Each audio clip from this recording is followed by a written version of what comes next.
광복절입니다. 78주년 해방된 기념일이고요. 그 다음에 75주년 정부 수료의 날을 기념하는 복된 날입니다. 진퇴양난이라는 제목으로 예레미야서 20장 7절에서 18절까지 말씀을 읽습니다. 주님께서 나를 속이셨으므로 내가 주님께 속았습니다.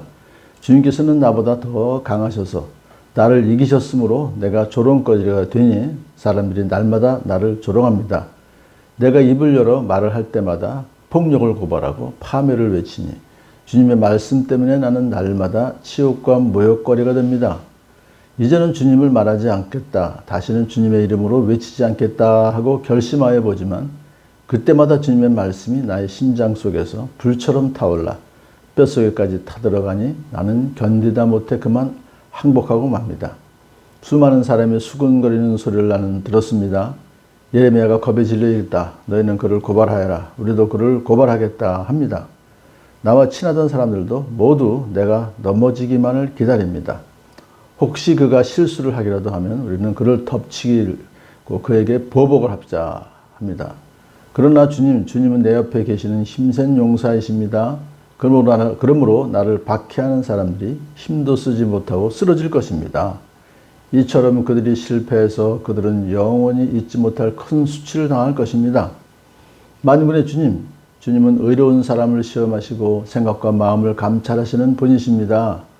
내 억울한 사정을 주님께 아뢰었으니 주님께서 그들에게 내 원수를 갚아주십시오. 내가 그것을 보기를 원합니다. 주님께 노래하여라. 주님을 찬양하여라. 주님께서는 억압받는 사람들을 악인들의 권세에서 건져주신다.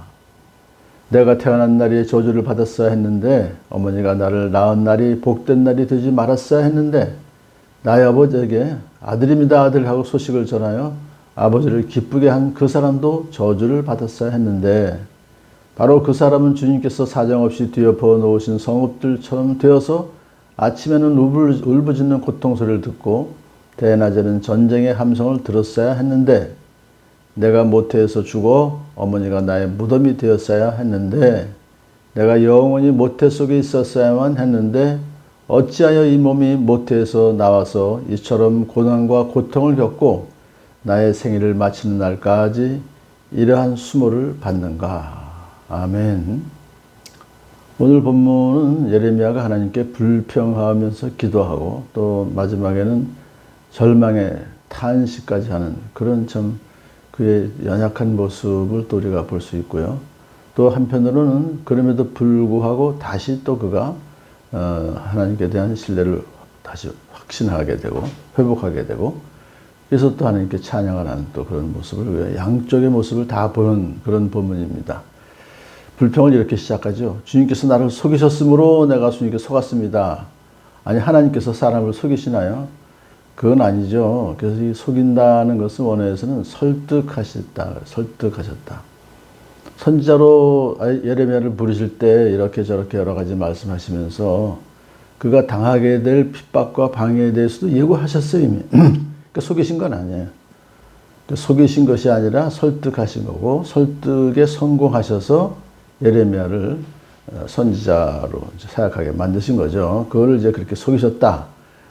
나보다 더 강하셔서 나를 이기셨다. 마찬가지예요. 하나님 강하시다는 걸 인정하는 거죠. 그래서 하나님의 뜻에 순종하게 됐다, 자기가. 그런데 그 결과가 참 어떤 그런 좋은 것이 아니라 내가 조롱거리가 되어 사람들이 날마다 나를 조롱합니다. 내가 입을 열 때마다 폭력을 고발하고 파멸을 외치니 이것은 예레미야의 메시지의 핵심이 뭡니까? 이 나라를 뽑으며 파괴하며 파멸하며 넘어뜨릴 것이다 라는 선포를 했잖아요. 그래 그걸 외치니까 이러한 주님의 말씀 때문에 주님께서 선포하라고 하신 것만 했는데 나는 날마다 치욕과 모욕거리가 됩니다. 동포들이 그 얘기를 듣고서는 왜 또 치욕과 모욕거리가 됩니까? 그대로 안 되거든. 예루살렘이 안 망하거든요. 이것은 이 불평을 아직 망하지 않을 때 얘기하는 거죠.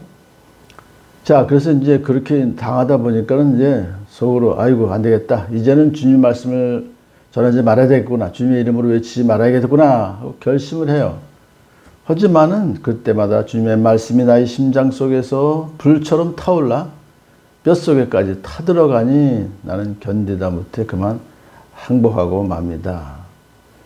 회의와 갈등 속에서 방황하다가도 마침내 또 하나님의 뜻대로 순종해서 말씀을 전할 수밖에 없다. 이게 사도 바울도 같은 맥락의 고백을 했죠. 나는 어쩔 수 없이 복음을 전해야만 합니다. 내가 복음을 전하지 않으면 나에게 화가 맺힐 것입니다. 라고 하는 그 심정과 같은 심정이죠. 자, 또 이제 자기의 사정을 얘기합니다. 수많은 사람이 수군거리는 소리를 나는 들었습니다. 예레미야가 겁에 질려 있다. 너희는 그를 고발하여라. 우리도 그를 고발하겠다 합니다. 나와 친하던 사람, 친구들까지도 모두 내가 넘어지기만을 기다리며 유다 백성 모두가 다 예레미야의 적이에요. 그렇지만은 그들이 그렇게 예레미야를 덮치고 보복을 한다고 뭐 하지만은 그러나 주님은 내 옆에서 계시는 힘센 용사이심으로 나를 박해하는 사람들이 힘도 쓰지 못하게 쓰러뜨리실 것을 믿습니다 하면서 또 신앙이 또 좋아지죠.